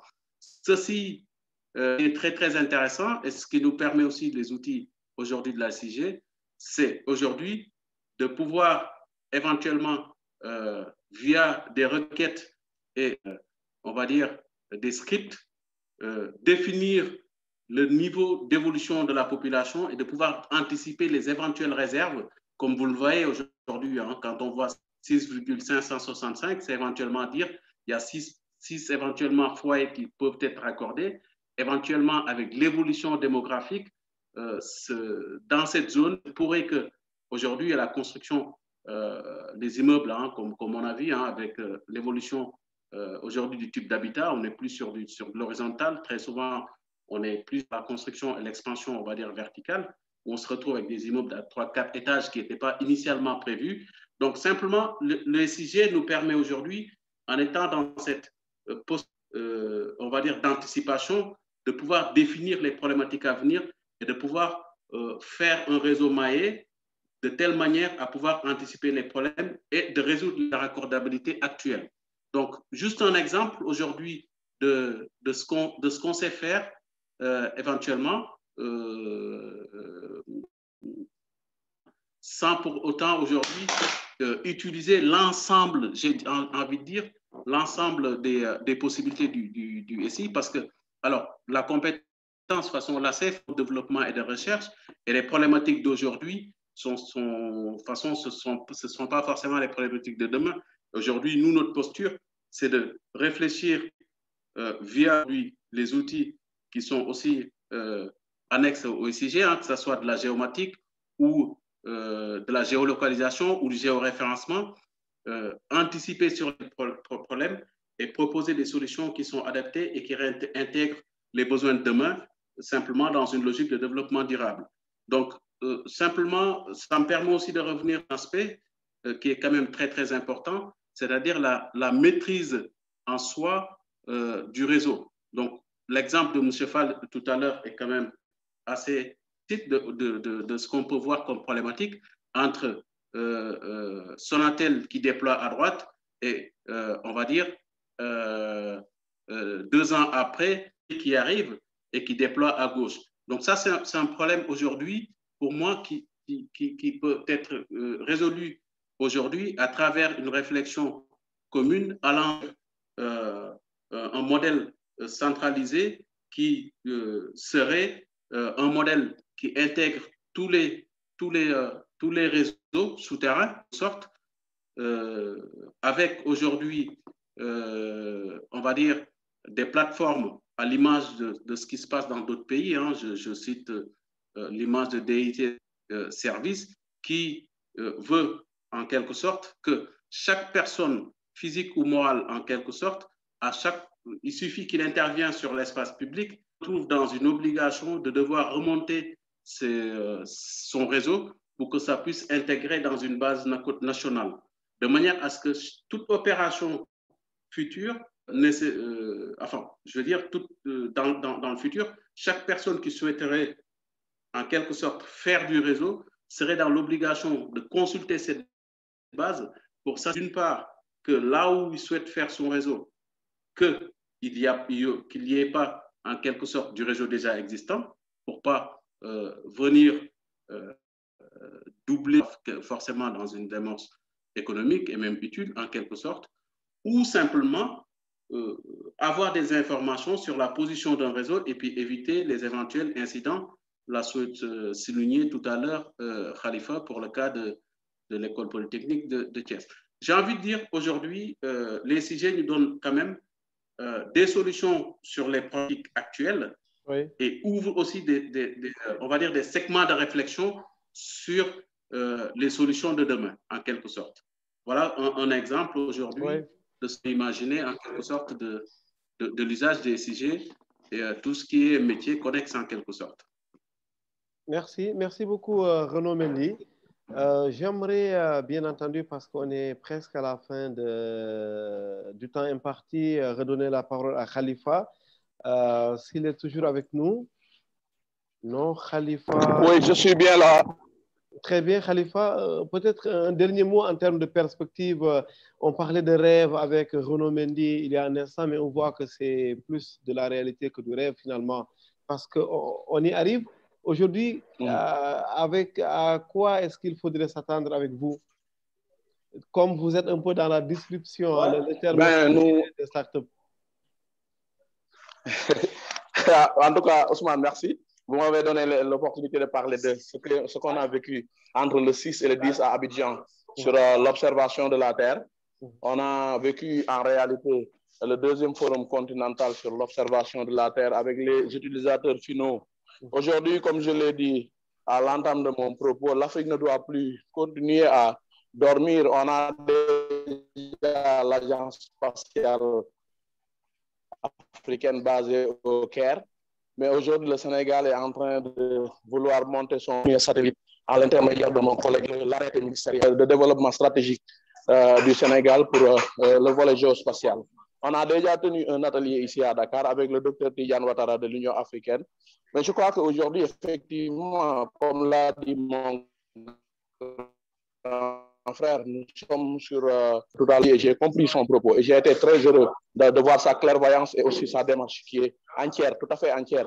Et je remercie aussi Moran. Mais je crois que, Ousmane, pour terminer, désolé un peu du bruit, mais pour terminer, je voudrais juste vous dire que notre ambition avec même la dénomination de l'entreprise Ingénierie Globale Africaine est Baotel, qui est Baobab Télécommunications, c'est de viser l'Afrique, uniquement l'Afrique, et d'aller vers des solutions additives, parce que l'État tient les rôles, mais les citoyens aussi doivent appuyer les fonctionnements. En tout cas, c'est clair que nous ne faisons pas une compétition contre personne autre que le reste du monde. Le tournant de l'Afrique est annoncé. L'Afrique, aujourd'hui, a les coups des franges. Et effectivement, nous avons tout le rôle à jouer parce que nous ne devons pas laisser d'autres peuples, les Chinois, les Espagnols et autres, venir ici nous tenir tout pour nous, pour les constructions, pour la télécommunication. Non, moi, je ne suis pas d'accord. Je suis d'accord de l'état de fait de voir aujourd'hui l'ENA qui emploie dans 8000 dossiers que 100 personnes, on doit recréer des métiers, les métiers du numérique qui touchent effectivement aux télécommunications, qui touchent au community manager, qui touchent au développement de l'intelligentsia africaine. Je crois que c'était là mon dernier mot et tout en vous remerciant, Ousmane, pour ces échanges fructueux que vous nous avez permis de faire avec des sommités dans leurs domaines respectifs. Et nous sommes toujours d'attaque ici au Maris, mais cap sur l'Afrique. Nous avons l'ambition de développer ça avec d'autres jeunes Africains.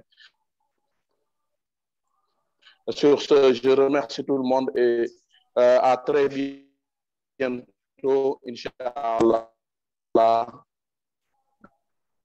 Merci. Ensemble pour d'autres rencontres fructueuses. Merci. Merci Khalifa. Moran Kairé de l'ARTP. Oui, merci beaucoup Ousmane. En fait, ce que je voulais juste dire, c'est que oui. en plus en fait de servir, bon, je vous parlais des SIG, en plus de servir, de permettre d'avoir une meilleure visibilité sur les infrastructures, ça permet aussi de régler le problème de l'aménagement numérique du territoire en quelque sorte. Parce que les différents intervenants en ont parlé. Nous sommes confrontés parfois à des problèmes de coupure de câbles qui sont dus parfois par des travaux BTP, des travaux du public, etc. Et à chaque fois, ça influe sur la qualité des réseaux. Vous l'avez dit tout à l'heure, parfois de qualité de service, etc. Et les opérateurs disent parfois que c'est dû à des coupures de câbles, etc. Et tout ça nécessite qu'on ait une vue d'ensemble sur l'état, en fait, sur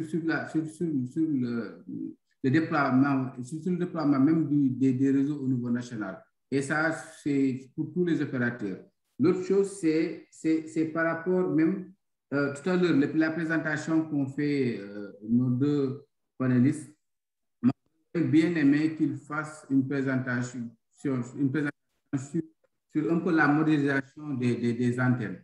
C'est-à-dire qu'aujourd'hui, si on avait eu une vision un peu plus réelle, c'est-à-dire de l'environnement, on aurait eu des antennes un peu partout, des fils qu'on a tirés un peu partout en toile d'araignée, etc. Et tout ça, je pense que c'est à travers un sujet on peut régler ces problèmes-là d'anarchie, même de l'architecture au niveau de la fibre, des antennes et tout ça. On pose des photos un peu partout, sur les toits des maisons, etc.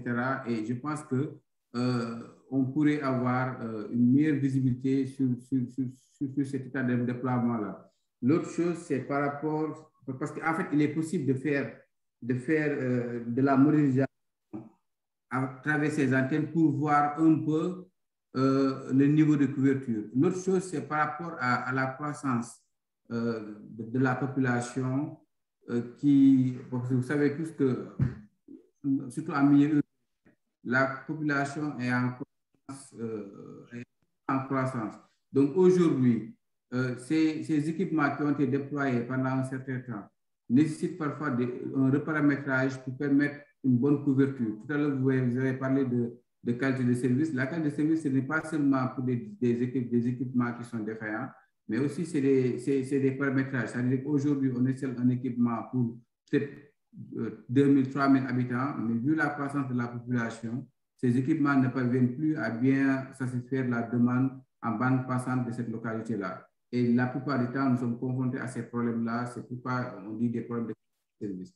L'autre problème aussi, c'est un problème d'investissement. Je pense que le président Manuel en a parlé tout à l'heure. Aujourd'hui, nous tous, nous savons que les opérateurs font de grands efforts en matière d'investissement pour le développement des réseaux et des services. Aujourd'hui, il serait bien de pouvoir mutualiser leurs forces pour permettre non seulement de pouvoir se déployer ailleurs où le réseau reste à désirer, plutôt que de se déployer tous sur des mêmes endroits. Nous savons que le coût de rentabilité, comment dirais-je, des investissements est très coûteux.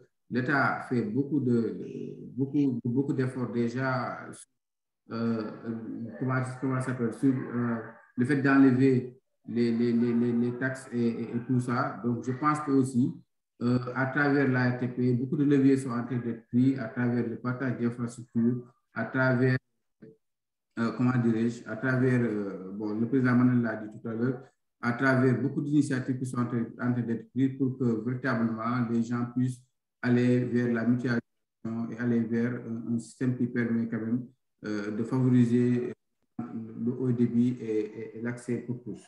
Donc, ce sont les quelques points que je voulais dire, et dire que aussi, bon, en plus de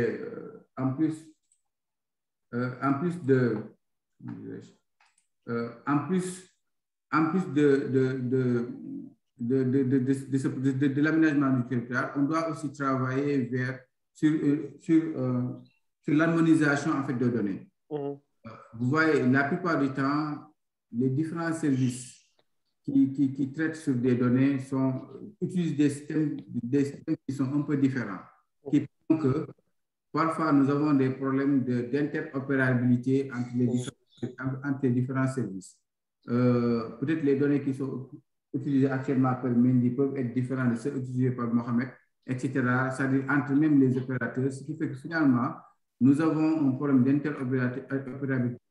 Khalifa Sarr en a parlé tout à l'heure, je le salue au passage. On avait partagé le même bureau à l'ANSD. Oui, à l'ANSD, on partage le même bureau. Donc, il en a parlé tout à l'heure. Parfois, il y a des données qui sont ouvertes. C'est-à-dire que, bon, nous, en tant qu'ARTP, il y a des données qui sont sensibles et qui sont comment dirais-je, qui sont confidentielles, qu'on ne peut pas diviser au public. Mais les données qui sont publiques, les données qui sont accessibles à tous, comme par exemple les données qu'on a mises sur le site et qu'on va mettre aussi sur l'interface web, je pense que ces données-là doivent être interopérables de telle sorte que, que les gens puissent les utiliser et que chaque utilisateur ou bien chaque acteur du système puisse traiter ces données-là. Je pense qu'ils en ont fait un très grand travail à travers beaucoup de plateformes, Géo Sénégal, il y en a beaucoup maintenant au Sénégal, qui travaillent dans ce sens-là à mutualiser ces données et à les harmoniser de telle sorte que chacun puisse les utiliser. Mais je pense que c'est un frein entre les opérateurs. Bon, je ne sais pas si c'est un moyen aussi pour eux de pouvoir protéger leurs données, mais en tout cas, je pense que quand même, il faut harmoniser. Oui, il faut quand même harmoniser ces données-là. Oui. Pour quand même qu'on puisse les utiliser un peu partout. Et puis, puisqu'on parlait de SIG et de télécommunications, la présentation tout à l'heure, ça aurait été mieux. Moi aussi, j'aurais préféré qu'on nous montre un peu une simulation d'une antenne ou bien d'un réseau et l'impact que ça fait sur population, etc. Parce que bon, sur ce que nous avons vu tout à l'heure, c'est plus des parcellaires, c'est plus des bâtiments, c'est plus des tracés des réseaux qu'une simulation d'un rayonnement d'une antenne sur une superficie donnée, en tenant compte bien sûr du territoire, en tenant compte de la population qui est là-bas, etc.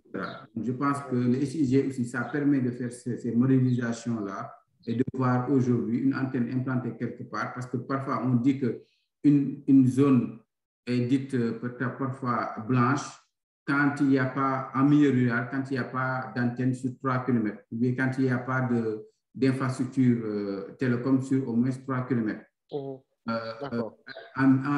milieu urbain, on dit que la zone est dite blanche s'il n'y a pas d'antenne ou d'infrastructure télécom sur une distance de au moins 1 km. Donc, ces rayonnements-là, c'est-à-dire cette simulation-là, en fait, c'est ce qu'il faut faire ressortir pour qu'en fait les gens puissent mieux apprécier le niveau de couverture, le niveau de déploiement. En fait, là où il y a un fort réseau, il y a où c'est un peu faible, là où il faut renforcer. Très rapidement, Moram, s'il te plaît. Oui, donc je voulais vraiment te remercier encore, remercier la direction, Khadija Touré, Jack qui est en charge des infra et de la connectivité, et toi-même, Ousmane, et Khalifa Sarr. Et bon, Labari n'est pas venu, lui aussi c'est un ancien, un professeur. Donc, et remercier tous les autres panélistes. Merci bien. Merci Moran. Alors, il nous reste quelques secondes. Hein. Vous allez vous partager la grosse seconde qui nous reste, hein, n'est-ce pas, Renaud, Mohamedou et Topso. J'aimerais également donner la parole à Amadou, qui est avec nous quand même aujourd'hui. Et ça fait plaisir parce que nous l'avions reçu précédemment. Amadou Bari Mbaye également, qui est concerné par la problématique. Alors, si on peut avoir une seconde par chacun. D'abord, je commence par Sow, Amadou, Mohamedou, après Renaud pour conclure. Topso.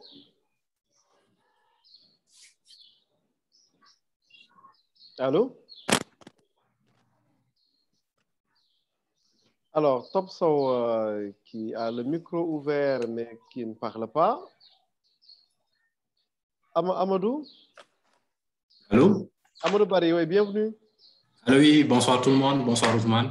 Bonsoir, ça fait plaisir de vous retrouver. Un mot, comme vous intervenez un peu vers la fin, s'il vous plaît, avant de redonner la parole pour conclure à Mohamedou et à Renaud. D'accord, bon, puisque c'est une seconde, je pense que c'est déjà terminé. Faites plus qu'une seconde, allez-y. Voilà, allez-y alors. Donc, vraiment vous remercier et vous féliciter pour cette initiative.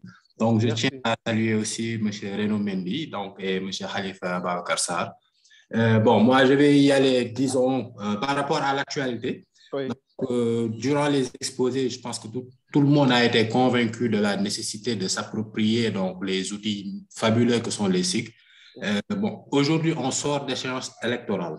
Donc, et je pense qu'au niveau des communes, il y a un réel besoin de s'approprier de ces systèmes d'information géographique et même, j'allais dire, d'un système d'information foncier, donc pour certaines communes qui souvent font l'objet de beaucoup de polémiques.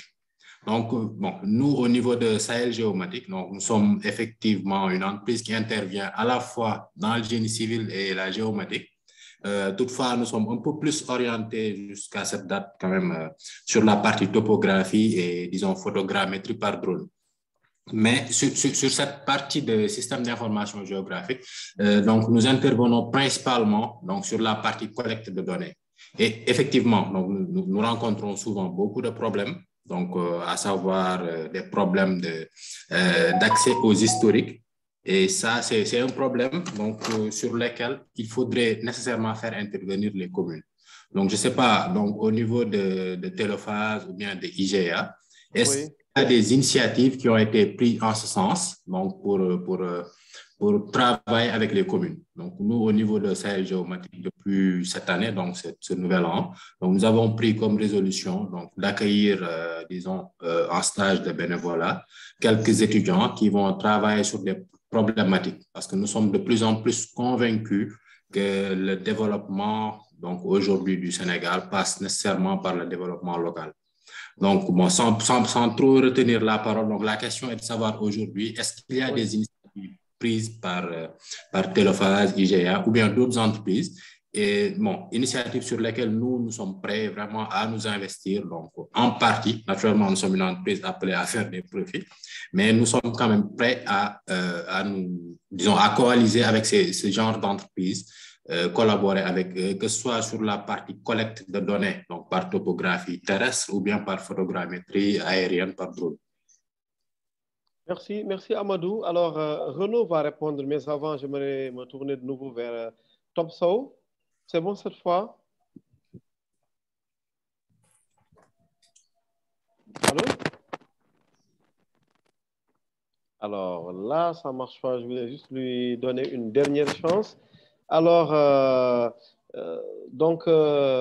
Renaud va répondre à la question de Amadou. Bien entendu, Inch'Allah, prochainement, nous allons revenir sur un thème qui va porter sur la gestion du foncier avec notamment l'ONU. On y réfléchit en interne et puis il y aura également un panel, comme on parle de partage, de mutualisation, je le dis, avec la RTP qui est là. Il y aura un panel qui va porter sur la contribution des autres acteurs qui ne sont pas des opérateurs télécoms, mais bien entendu qui sont au cœur de cet écosystème. Je parle de la Poste et de Sénélec. Alors, donc, deux dernières prises de parole pour conclure.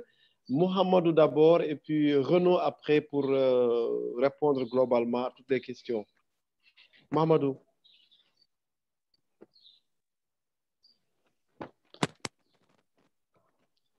Bon, on va l'éliminer, Mohamedou. Comme déjà, il a eu 2 fois le micro fermé. C'est un motif suffisant pour qu'il n'ait plus... Non, celui-là. Celui-là. OK. Très rapidement, Mohamedou. Oui. Voilà. Très rapidement, certes, en fait, pour conclure, je vais juste essayer juste de répondre en fait en 1 seconde, comme vous l'avez dit, à cette question de M. Carré qui demandait en fait à ce qu'on essaie de modéliser en fait la couverture compte tenu des distances. Ça, c'est juste une modélisation que j'ai faite au cours de la rencontre. Ça, en fait, c'est par exemple en supposant en fait ce sont les points que vous voyez là, que ce sont des antennes. On a fait un buffer de 100 mètres pour voir en fait quelles sont les maisons. Et là, vous voyez en vert les maisons qui sont couvertes et en rose ici, en fait, des maisons qui ne sont pas en question géographique. Donc, en fait, je vais juste, pour terminer, je vais juste remercier en fait l'ensemble des panélistes, en fait. Et effectivement, en fait, je vais dire à M. Amadou que nous sommes prêts pour une collaboration. Notre cabinet également, Dibland Consulting, qui évolue dans le domaine de la géomatique, l'environnement également en fait dans le domaine du changement climatique. Nous sommes prêts pour une collaboration. Également en fait, juste pour parler en fait, pour lancer un message comme toujours, nos autorités doivent penser à l'utilisation des systèmes d'information géographique pour en fait je parle bien de la géogouvernance de leur territoire. Merci encore une fois. Merci. Alors Renaud a la lourde tâche de conclure ce panel-là. Que dire de plus, à part essayer d'apporter une réponse à Amadou concernant aujourd'hui son plaidoyer. Je comprends bien la nécessité aujourd'hui de porter le sujet des SIG au niveau des collectivités pour qu'ils aient plus de sensibilité, qu'ils puissent aussi se doter de ces outils assez importants en termes de décision et de gestion du patrimoine. Là-dessus, je vous rassure sur le fait qu'aujourd'hui, le cabinet IGA et Telephase est assez dynamique en tout ce qui concerne aujourd'hui tous les sujets qui sont traversants sur les sujets et les métiers qui sont connexes.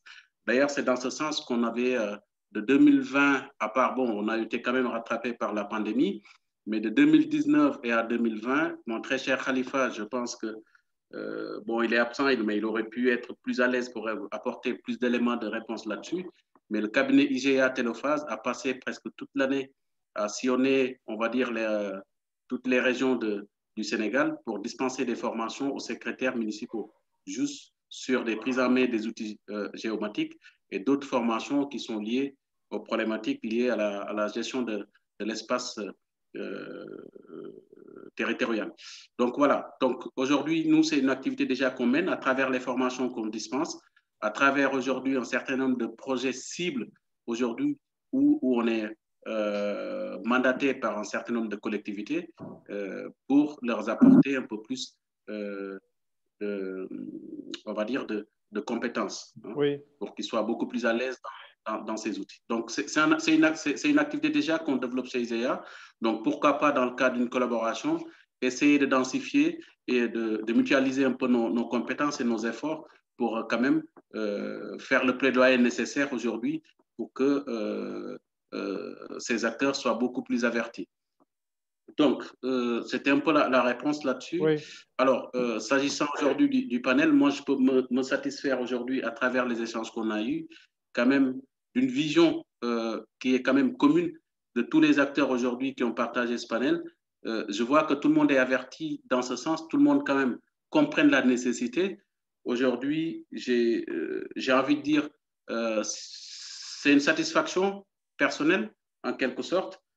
Ce qui reste pour moi à faire aujourd'hui, c'est continuer à faire cette démarche, cette plaidoyer, on va dire, entre guillemets, de manière à ce que,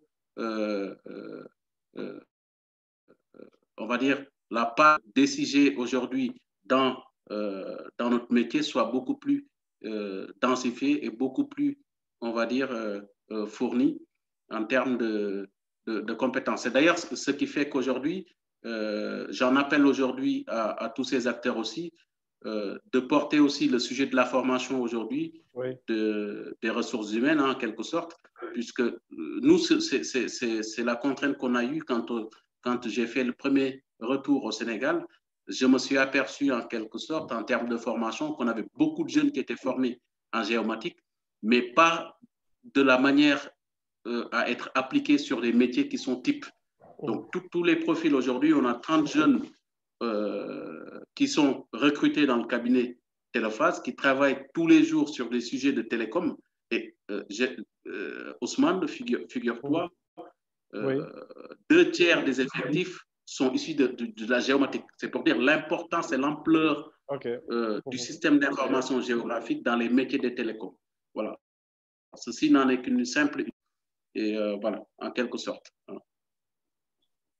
Merci beaucoup, Renaud.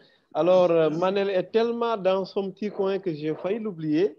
Manel, un mot de la fin sur ce qui a été dit, des perspectives, surtout en termes de collaboration, hackathon sur les SIG d'ailleurs, orienté un peu télécom. Là, j'oriente un peu ta réflexion peut-être. Manel Fall du FD Sud.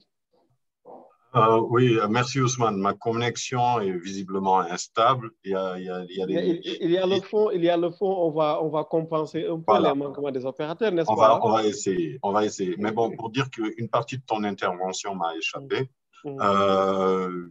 simplement remercier d'abord tout le monde, te remercier en particulier pour cette invitation. Je t'en prie.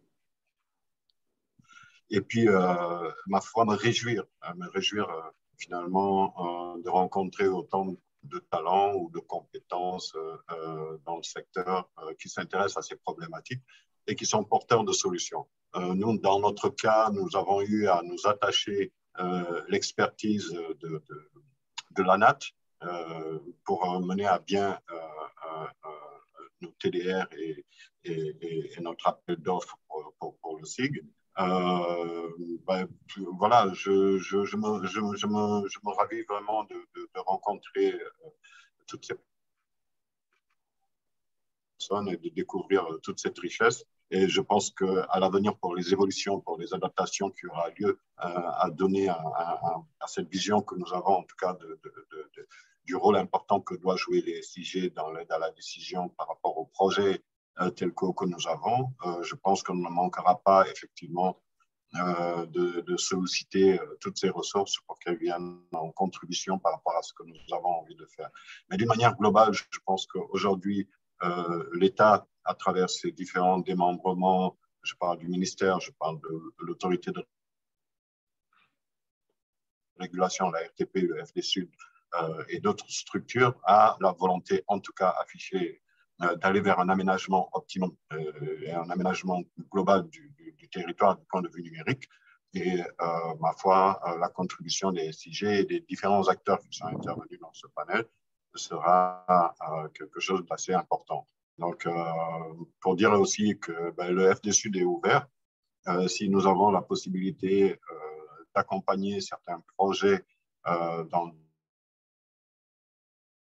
le domaine qui seront de nature à optimiser le déploiement des infrastructures ou d'amoindrir les CAPEX en termes d'investissement des opérateurs, nous serons effectivement intéressés de pouvoir voir dans quelle mesure une contribution ou un accompagnement pourra être fait également. Voilà. La dernière chose, c'est que ces données aujourd'hui, on a tendance à les considérer du point de vue des autorités en charge du développement du secteur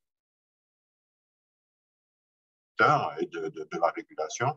L'autre aspect, c'est qu'on les considère toujours par rapport effectivement aux opérateurs, mais il y a une frange importante également qui sont partie prenante du process, c'est les usagers d'une manière générale. Je pense que les usagers d'une manière générale ont besoin également effectivement d'avoir certaines informations et que des informations ouvertes, des données ouvertes au public, dans certaines mesures, peuvent être intéressantes.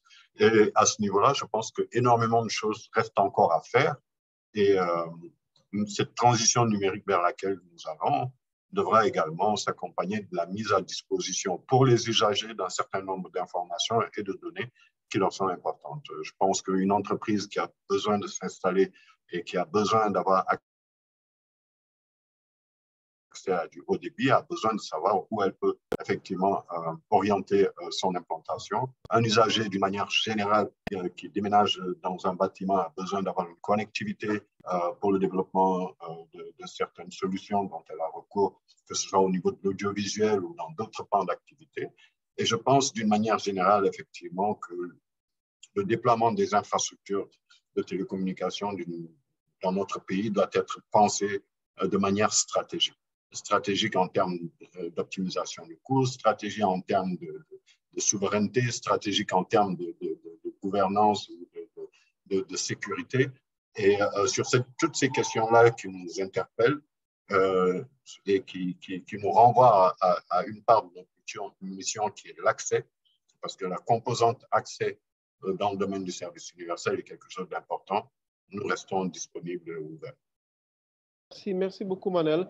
Alors, je me ferai le plaisir d'interconnecter tous ces acteurs pour évidemment prolonger la réflexion sur ce que tout le monde pourrait faire autour, bien sûr, de la thématique du jour. Et on a plaisir également à vous retrouver le mercredi prochain. On sera le 2 février, Inch'Allah. On parlera de formation aux nouveaux métiers du numérique. On recevra à cette occasion la direction générale de l'École supérieure de management et de technologie et de management de Dakar, ESTM de Dakar. Et puis, naturellement, ensemble avec les acteurs, on reviendra aussi sur les télécoms, notamment le 16 février, Inch'Allah, quand on parlera de la contribution de ces autres opérateurs, Senelec, La Poste, pour, bien entendu, un meilleur partage de l'infrastructure. On en parle beaucoup. Et à cette occasion, naturellement, les acteurs des SIG seront conviés comme il en a été le cas aujourd'hui. Merci infiniment à tout le monde. Et comme on parlait de mise en relation, je vous partage mon compte LinkedIn pour nous écrire et puis demandez-nous le contact que vous voudriez de ces acteurs. Et puis on fera la mise en relation parce qu'on est dans un réseau, sur un réseau qui s'appelle LinkedIn. On met en interrelation les acteurs. Merci à tout le monde. Merci à Renaud Mendy. Merci à Mohamed Lamine, Manel Fall. Merci à Moran Kairé de la RTP. Merci à tous ces acteurs que j'ai certainement oublié de citer. Je pense à Amadou, qui est également du même domaine. Et on lui promet que bientôt, Inch'Allah, on va programmer un panel sur la gestion du foncier. Il urge de le sécuriser quand on sait que 1000 personnes peuvent acheter le même terrain à Dakar avec tous les millions ou milliards que l'on met là-dedans pour après être surpris, disons, par de terribles appréhensions. Je pense que ça ne rassure pas, ça peut tuer le business de l'immobilier au Sénégal. On va en reparler très, très prochainement. Merci à tous ces acteurs que je n'ai pas eu la chance malheureusement de recevoir cet après-midi. On vous donne rendez-vous mercredi prochain. D'ici là, sur l'ensemble de nos plateformes, vous aurez le replay, comme vous le savez bien entendu, de ce panel. Merci à tout le monde. Bonne fin d'après-midi, bonne soirée à tous et puis rendez-vous la semaine prochaine. Ciao. Ok, merci beaucoup. Ousmane.